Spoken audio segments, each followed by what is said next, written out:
ไปนี่เฮาสิพาท่านทั้งหลายไปเบิ่งอุโบสถที่ขึ้นชื่อว่าถ้ำโขงเพิ่นเลยตั้งชื่อว่าวัดนี้ว่าวัดถ้ำโขงเฮาไปเบิ่งอุโบสถว่าอุโบสถเพิ่นสิเป็นจังไดไปนำกันนี่หมอดโอ้งามเลยธรรมชาติเนาะไปเราเดินทาง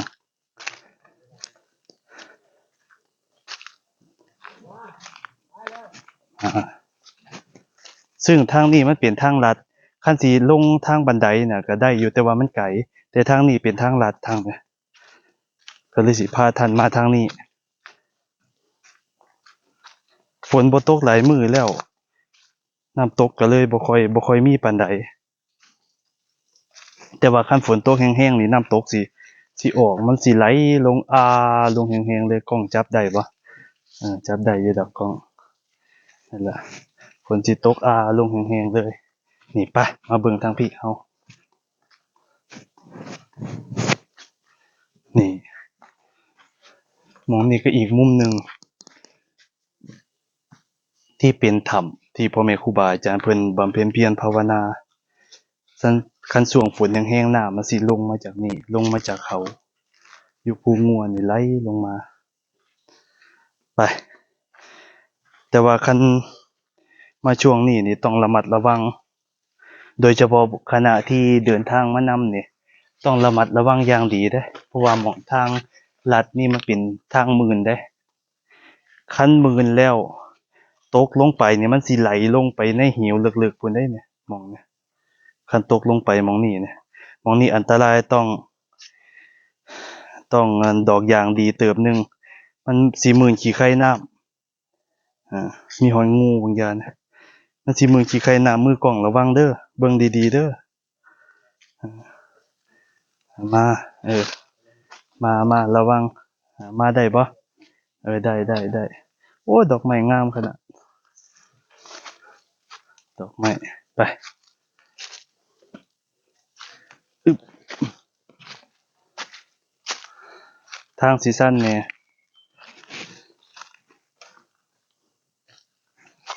นี่อันนี้เขาเอิ้นทางลัดทางลัดถาหมู่คณะนำ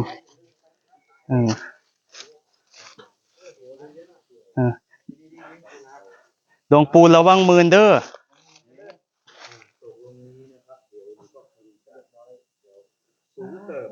ข้าแต่จับโทรศัพท์อยู่หั่นล่ะเดี๋ยวมืนได้หั่นเบิ่งดีๆก่อนเบิ่งพื้นน่ะมันมีแต่ขี้ไข่น้ำเด้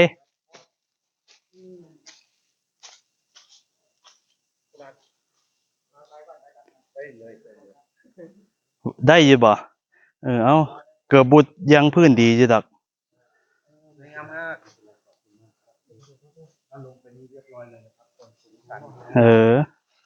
อันตรายหั่นแล้วไปบัดนี้ฮอดแล้วบัดนี้อันนี้คือทางลัดเด้อทางมันเลยบ่ดีปกติแล้วเพิ่นก็ต้องให้ขึ้นตามบันไดหั่นล่ะมื้อนี้ครูบาพาออกตนญาติโยม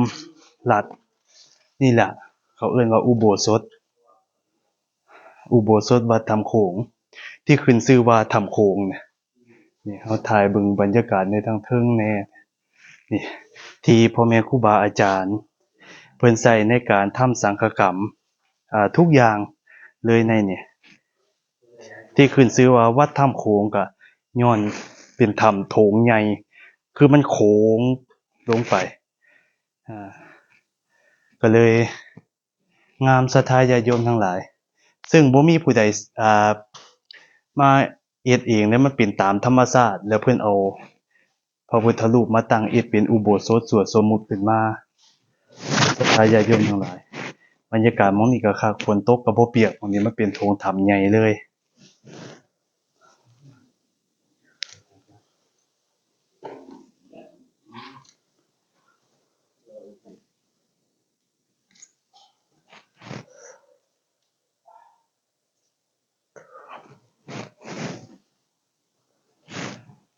ให้ทุกท่านทุกคนได้เห็นนำกัน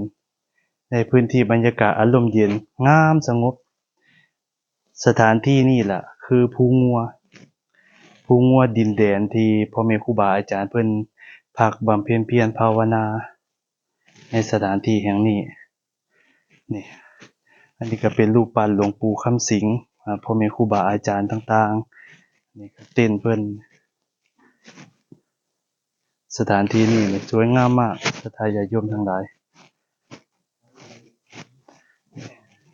ที่เฮาขึ้นมาก็สิหม้องนี้เนี่ยเฮาขึ้นมา